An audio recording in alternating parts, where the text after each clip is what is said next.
In a twist nobody saw coming, MobLand just dropped its biggest bombshell yet. And it's not just about power. It's about blood, family, and the kind of betrayal that cuts deeper than a bullet. You heard that right.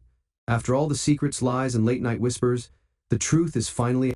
Today, we're breaking down exactly how this shocking truth was revealed, what it means for Eddie's identity, and why Conrad's legacy is far more twisted than we ever imagined.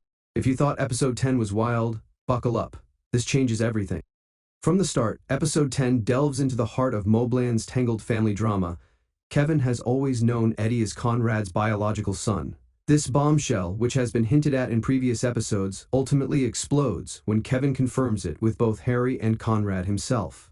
The consequences are enormous, not only for Eddie's identity, but also for the future of the Harrigan crime dynasty. However, the tale fumbles in its delivery. Maeve, who never misses an opportunity to manipulate, throws the news on Eddie like it's a royal decree, informing him he's Conrad's kid and implying that she'd be pleased to be his queen if Conrad falls. Creepy? Very. Shocking? Absolutely. Subtle?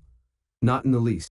Eddie, overwhelmed and humiliated, lashes out violently, nearly killing Bella in a disturbing moment that emphasizes how unmoored he feels. It's a moment intended to underline the season-long theme of nature versus nurture. However, the episode falters because this discovery is repeated so many times that it lacks emotional impact. Instead of a Game of Thrones style, silent, soul-crushing twist, it borders on overkill, both narratively and literally. Episode 10 of MobLand begins with the revelation that Kevin has always known Eddie is Conrad's son. Following that, Kevin asks Harry if he knew Eddie was Conrad's son, to which Harry responds that he does. Then Kevin confronts Conrad, telling him that he knows the truth about Eddie's paternity and that once out of jail, Eddie will be Conrad's responsibility. A few moments after that exchange, Eddie sees Maeve, who informs him that he is Conrad's son. She even implies that she wants to be his queen, in case Conrad does not make it all the way to the end. So Eddie confronts Bella about being Conrad's son and then tries to kill her. Is what I call overkill, and it reminded me of how Game of Thrones handled Jon Snow's true heritage. You know, there's that scene in season 6 where Lyanna, as she dies, hands her baby to Eddard. Eddard looks at him, and the episode cuts from a close-up of the baby's face to Jon's as the music rises. There are no words to explain why Eddard was humiliated so severely, even by wife, or the level of contempt that Jon has experienced for so long. It was subtle and so deeply emotional. Then the show repeated. I have the same feelings about this Eddie is Conrad's son issue.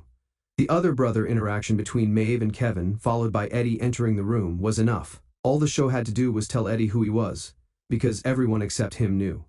So, what's the sense in repeating it if the unpleasant character of the fact wears off? I believe that was the initial plan, which is why Eddie and Maeve's chat in jail is both quietly amusing and repugnant, as Maeve implies that she wants to be his queen. Thank you for watching.